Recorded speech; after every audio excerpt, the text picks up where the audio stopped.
Hello and thanks for joining us with The Perspective. I'm Victoria Davis. Every Friday on the show we take a few minutes for the Vampire Report, where we explore the week in vampire news, politics and popular culture. In this very special edition we'll review the most thought-provoking stories of the past year, now that vampires are completely out of the coffin. From the sexy to the shocking, at times you'll see how vampires are assimilating into our world beautifully, and at others we'll reveal the ugly truths of human-vampire coexistence. You won't want to miss this special edition of the Vampire Report.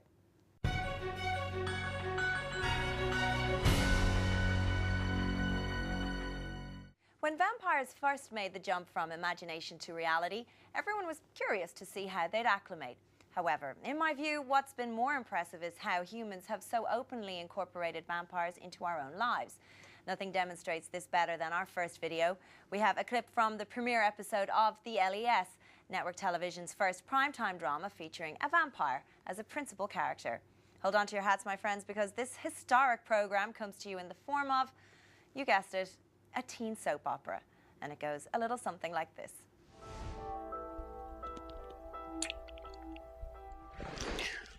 Zach. Silver. You have silver fillings. Yeah, but why would you... You're a... You can't say it, can you? Yes, Jessica, I'm a vampire. Oh, that's cool. You and I we're just from different worlds. I would have let you into mine.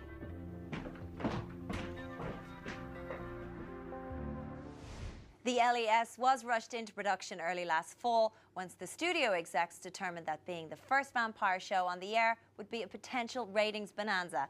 Now, for those of you thinking those execs might have done better to take their sweet time, perhaps you didn't hear that the LES premiered to over 25 million viewers. Lord only knows how many people will tune in next week to the premiere of the new reality show, Daddy, I'm Dating a Vampire, right here on TBBN next Friday at 9. Check it out, folks. I know I will. It turns out that not everyone is afraid of necking like a vampire. We all know the stories about vampires in the bedroom, but have you ever wanted to perform like a vampire? Well, there might be a new product for you. If your self-esteem is low and you happen to be watching TV at 3 a.m., then your prayers may be answered when you see this infomercial. I used to live in my parents' basement. Now I can't even keep the ladies out of my bedroom. You can wear all the silver you want. You can sunbathe all day long, and you can still have all those incredible abilities in the sack enjoyed by our undead friends. And it's all thanks to V-Longate. V-Longate stimulates the brain to redirect powerful chemicals to a certain region of the body, promising increased potency, prowess, and power. Now, what the hell are you guys waiting for? Get out the door and get yourself some V-Longate. Do those infomercial hosts truly believe that if they yell louder, then they'll sell more of their product? Well, I guess something has to keep you awake in the middle of the night. Moving on, it seems like every other week we learn about another scandal from the world of gymnastics. The pressure to win a gold medal on the world stage is undoubtedly immense, but how far will one country go to achieve this goal? The answer may lie in this story from our partners in the UK. I want to make it clear that there are no explicit rules to participants who might not be technically alive. She came here as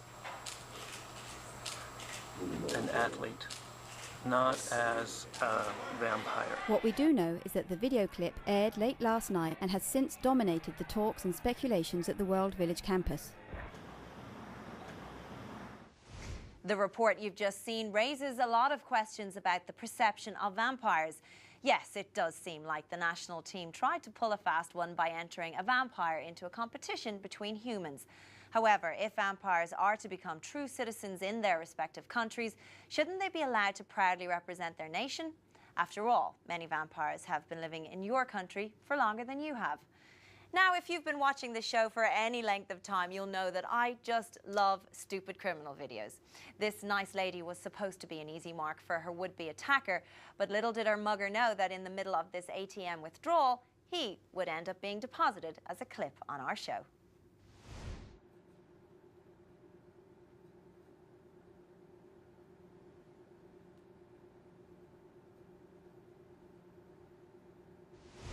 As disturbing as that video may be, according to authorities, the suspect they have in custody is alive and well.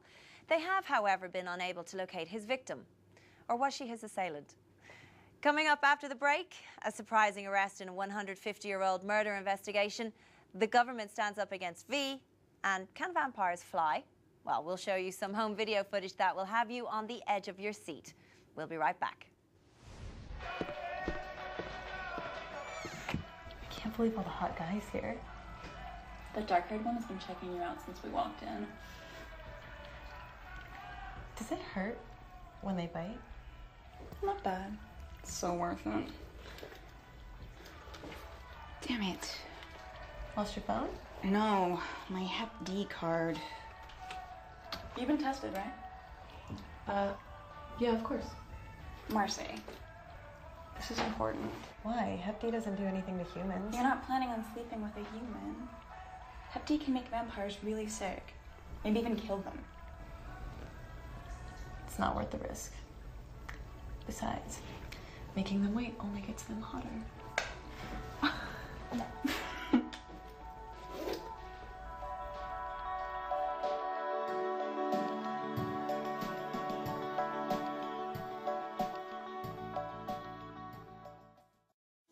I own a garden nursery in southern Connecticut. I can't wear silver.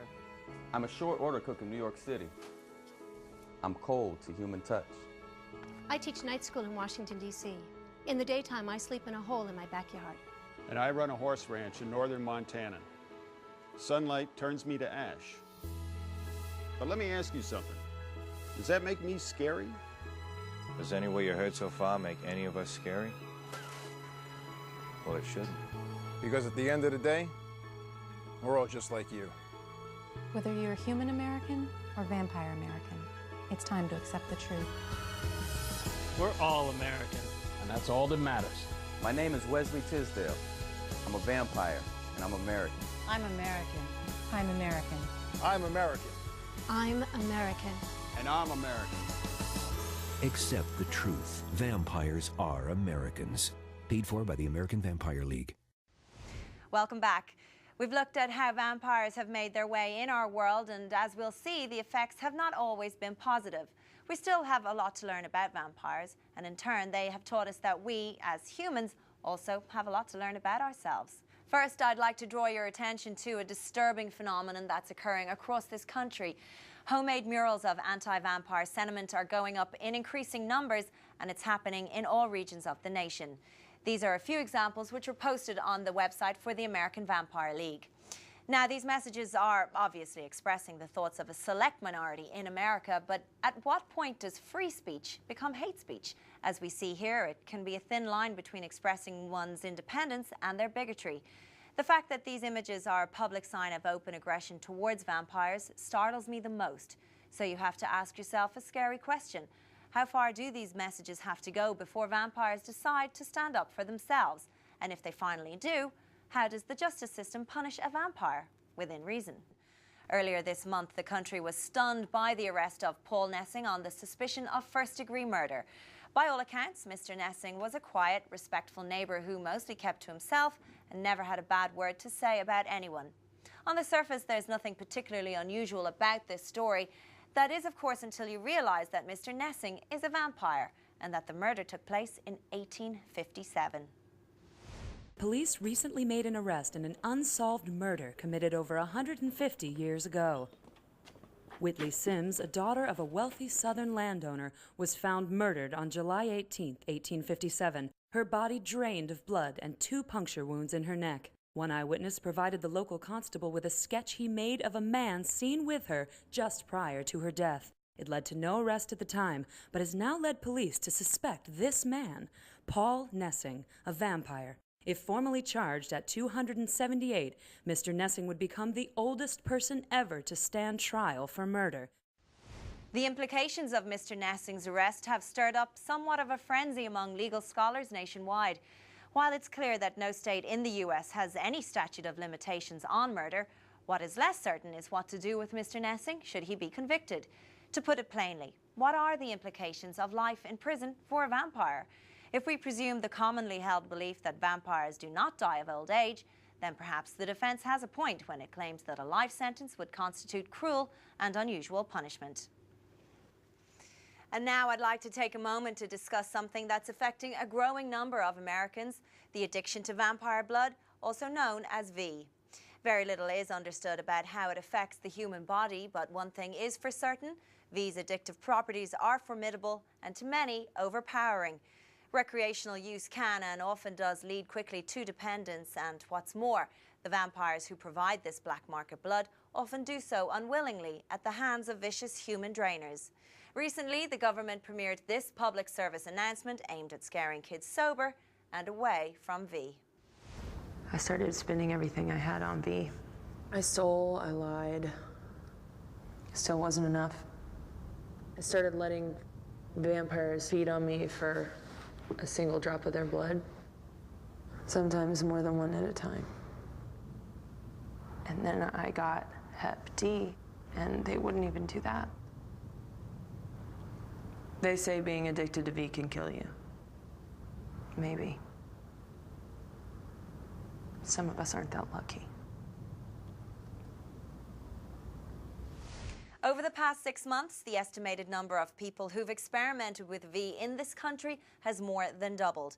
But make no mistake, the effects of V are unpredictable. It's this discovery of the unknown which brings people to abuse V and brings us to our next story.